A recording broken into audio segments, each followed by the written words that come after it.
اور اس کی 15ویں آیت سے میں پڑھوں گا۔ اور جب مجھ سے کہہ رہا تھا اس کے پاس شہر اور اس کے دروازوں اور اس کی شہر پناہ کے ناپنے کے لیے ایک پیمائش کا آلہ یعنی سونے کا گز تھا، اور وہ شہر چکور واقع ہوا تھا اور اس کی لمبائی چوڑائی کے برابر تھی، اور اس نے شہر کو اس گز سے ناپا تو 12,000 فرلانگ نکلا۔ اس کی لمبائی اور چوڑائی اور اونچائی برابر تھی، اور اس نے اس شہر پناہ کو آدمی کی یعنی فرشتہ کی پیمائش کے مطابق ناپا تو 144 ہاتھ نکلی، اور اس کی شہر پناہ کی تعمیر یشب کی تھی، اور شہر ایسے خالص سونے کا تھا جو شفاف شیشے کی مانند ہو، اور اس شہر کی شہر پناہ کی بنیادیں ہر طرح کے جواہرات سے آراستہ تھی۔ پہلی بنیاد یشب کی، دوسری نیلم کی، تیسری شب چراغ کی، چوتھی زمرد کی، پانچویں عقیق کی، چھٹی لال کی، ساتویں سنہرے پتھر کی، آٹھویں فیروزہ کی، نویں زبرجد کی، 10ویں یمنی کی، 11ویں سنگ سملی کی، اور 12ویں یاقوت کی، اور 12 دروازے 12 موتیوں کے تھے، ہر دروازہ ایک موتی کا تھا، اور شہر کی سڑکیں شفاف شیشے کی مانند خالص سونے کی تھیں، اور میں نے اس میں کوئی مقدس نہ دیکھا، اس لیے کہ خداوند خدا قادر مطلق اور برہ اس کا مقدس ہے، اور اس شہر میں سورج یا چاند کی روشنی کی کچھ حاجت نہیں، کیونکہ خدا کے جلال نے اسے روشن کر رکھا ہے، اور برہ اس کا چراغ ہے، اور قومیں اس کی روشنی میں چلے پھریں گی، اور زمین کے بادشاہ اپنی شان و شوکت کا سامان اس میں لائیں گے، اور اس کے دروازے دن کو ہرگز بند نہ ہوں گے، اور رات وہاں پر نہ ہوگی، اور لوگ قوموں کی شان و شوکت اور عزت کا سامان اس میں لائیں گے، اور اس میں کوئی ناپاک چیز یا کوئی شخص جو گھنونے کام کرتا یا جھوٹی باتیں گھڑتا ہرگز داخل نہ ہوگا، مگر وہی جن کے نام برہ کی کتاب حیات میں لکھے ہوئے ہیں۔ یہ وہ شہر ہے جس کو میراث کے طور پر ایماندار حاصل کریں گے۔ یہ ایک چھوٹا سا میں نے پیرا پڑھا، اور بھی بائبل مقدس میں بہت سارے اس طرح کے پیرے ملتے ہیں۔ ایک اور آیت میں پڑھوں گا 21ویں باب کی 3 آیت سے۔ پھر میں نے تخت میں سے کسی کو بلند آواز سے یہ کہتے سنا کہ دیکھو خدا کا خیمہ آدمیوں کے درمیان ہے، اور وہ ان کے ساتھ سکونت کرے گا، اور وہ اس کے لوگ ہوں گے، اور خدا آپ ان کے ساتھ رہے گا، اور ان کا خدا ہوگا، اور ان کی آنکھوں کے سب آنسو پونچھ دے گا۔ اس کے بعد نہ موت رہے گی، نہ ماتم رہے گا، نہ آہ و نالہ، نہ درد۔ پہلی چیزیں جاتی رہیں، اور جو تخت پر بیٹھا ہوا تھا اس نے کہا دیکھ میں سب چیزوں کو نیا بنا دیتا ہوں۔ پھر اس نے کہا کہ لکھ، کیونکہ یہ باتیں سچ اور برحق ہیں۔ پھر اس نے مجھ سے کہا کہ یہ باتیں پوری ہوں گی۔ میں الفا اور اومیگا یعنی ابتدا اور انتہا ہوں۔ میں پیاسے کو آب حیات کے چشمہ سے مفت پلاؤں گا، جو غالب آئے وہی ان چیزوں کا وارث ہوگا، اور میں اس کا خدا ہوں گا اور وہ میرا بیٹا ہوگا۔ مگر بزدلوں، بے ایمانوں، گھنونے لوگوں، خونیوں، حرام کاروں، جادوگروں اور بت پرستوں اور سب جھوٹوں کا حصہ آگ اور گندک سے جلنے والی جھیل میں ہوگا۔ یہ ایمانداروں کے لیے میراث ہے۔ ہم نے جو آیت پڑھی تھی اس میں کیا لکھا ہوا ہے؟ 16ویں آیت میں، 16ویں آیت کو ہم دوبارہ پڑھتے ہیں۔ اس طرح لکھا ہے اس واسطے وہ میراث ایمان سے ملتی ہے تاکہ فضل کے طور پر ہو، اور وہ وعدہ کل نسل کے لیے قائم ہو۔ یہودیوں کا یہ دعویٰ تھا کہ خدا ہمارا ہے، کیونکہ توریت ہمارے پاس ہے، الہی قانون ہمارے پاس ہے، شریعت ہمارے پاس ہے، ابراہام کے وعدے ہمارے لیے ہیں۔ لیکن رومیوں کے خط میں جو ہم مطالعہ کر رہے ہیں اس میں ہم نے آج تک یہ سیکھا ہے کہ جتنے وعدے تھے وہ صرف یہودیوں ہی کے لیے نہیں تھے، بلکہ ان کے لیے بھی تھے جو ابراہام کے ایمان کی پیروی کرتے ہیں۔ ابراہام دنیا میں ایک ایسی شخصیت ہے جس کو 3 مذاہب کے لوگ اپنا پیشوا مانتے ہیں۔ یہودی اپنا پیشوا مانتے ہیں، مسلمان اپنا پیشوا مانتے ہیں، مسیحی اپنا پیشوا اور اپنا رہنما مانتے ہیں، بلکہ مسیحی ابراہام کو باپ کے طور پر جانتے ہیں۔ اور یہاں پر لکھا کہ میں تجھے بہت سی قوموں کا باپ بناؤں گا۔ اس لیے جو وعدہ خدا نے باپ ابراہام کے ساتھ کیا تھا وہ وعدہ جو ہے وہ تمام ایمانداروں کے لیے ہے، وہ کسی ایک شخص کے لیے نہیں ہے، بلکہ جتنے ایک تو نسلی طور پر ابراہام کے خاندان سے ہیں اور دوسرے روحانی طور پر ابراہام کے خاندان سے ہیں، یہودی جو تھے وہ نسلی طور پر ابراہام کی نسل سے ہیں، اور ہم جو مسیحی ہیں ہم روحانی طور پر ابراہام کی نسل سے ہیں۔ اگر آپ میرے ساتھ نکالیں کتاب مقدس میں سے غلطیوں کا خط 3 باب اور اس کی 29ویں آیت، غلطیوں کا خط 3 باب اور اس کی 29ویں آیت ہم پڑھیں گے، جس میں اس طرح لکھا گیا ہے، اور اگر تم مسیح کے ہو تو ابراہام کی نسل اور وعدہ کے مطابق وارث ہو۔ کیونکہ خدا کا وعدہ کس کے ساتھ تھا؟ ابراہام کے ساتھ تھا۔ خدا نے پہلے آدم کو چنا، آدم ناکام ہوا۔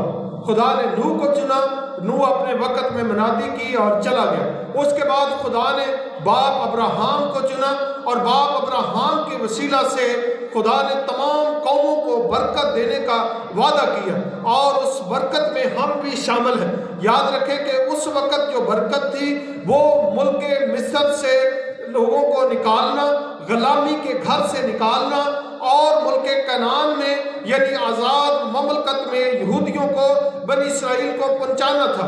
لیکن آج اگر ہم اس کو دیکھیں تو آج گناہ کی غلامی سے نکالنا، اس وقت مصر کی غلامی سے خدا نے قوم بنی اسرائیل کو نکالا، آج مجھ کو اور آپ کو گناہ کی غلامی سے نکالتا ہے۔ قوم بنی اسرائیل کو ملک کنعان دیا، مجھے اور آپ کو جو ہم مسیح پر ایمان لاتے ہیں اور ابراہام کی نسل سے ہیں، ہم کو آسمان کی میراث ہمیں دے گا، جس کا ذکر میں نے ابھی مکاشفہ کی کتاب میں آپ کے سامنے کیا ہے۔ آپ یاد رکھیں کہ خدا کسی کی طرف داری نہیں کرتا، جو ایمان لاتا ہے خدا اس کو اپنی اس برکت میں، اپنے اس وعدہ میں جو خدا نے باپ ابراہام کے ساتھ کیا تھا شامل کرتا ہے۔ اگر آپ میرے ساتھ نکالیں کتاب مقدس میں سے پیدائش کی کتاب، کتاب مقدس میں سے پیدائش کی کتاب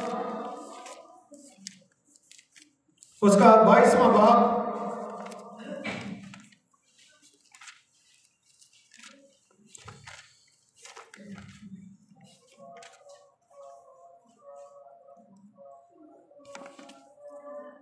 پہلی آیت میں اس طرح لکھا ہے، ان باتوں کے بعد یوں ہوا کہ خدا نے ابراہام کو آزمایا اور اس سے کہا کہ آئے ابراہام۔ اس نے کہا کہ میں حاضر ہوں۔ تب اس نے کہا کہ تو اپنے بیٹے اسحاق کو جو تیرا اکلوتا ہے، جسے تو پیار کرتا ہے، ساتھ لے کر موریا کے ملک میں جا، اور وہاں اسے اس پہاڑوں میں سے ایک پہاڑ پر جو میں تجھے دکھاؤں گا سوتنی قربانی کے طور پر چڑھا۔ تب ابراہام صبح سویرے اٹھ کر اپنے گدھے پر 4 جمع کسا اور اپنے ساتھ 2 جوانوں اور اپنے بیٹے اسحاق کو لے کر، اور سوتنی قربانی کے لیے لکڑیاں چیریں، اور اٹھ کر اس جگہ کو جو خدا نے اسے بتائی تھی روانہ ہوا۔ تیسرے دن ابراہام نے نگاہ کی اور اس جگہ کو دور سے دیکھا۔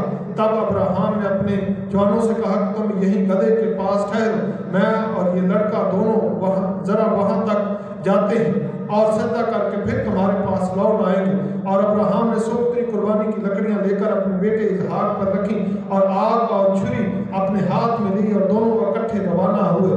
تب اسحاق نے اپنے باپ ابراہام سے کہا، اے باپ۔ اس نے کہا، جواب دیا کہ اے میرے بیٹے، میں حاضر ہوں۔ اس نے کہا کہ دیکھ، آگ اور لکڑیاں تو ہیں، پر سوتنی قربانی کے لیے برہ کہاں ہے؟ ابراہام نے کہا، اے میرے بیٹے، خدا آپ ہی اپنے واسطے سوتنی قربانی کے لیے برہ مہیا کرے گا۔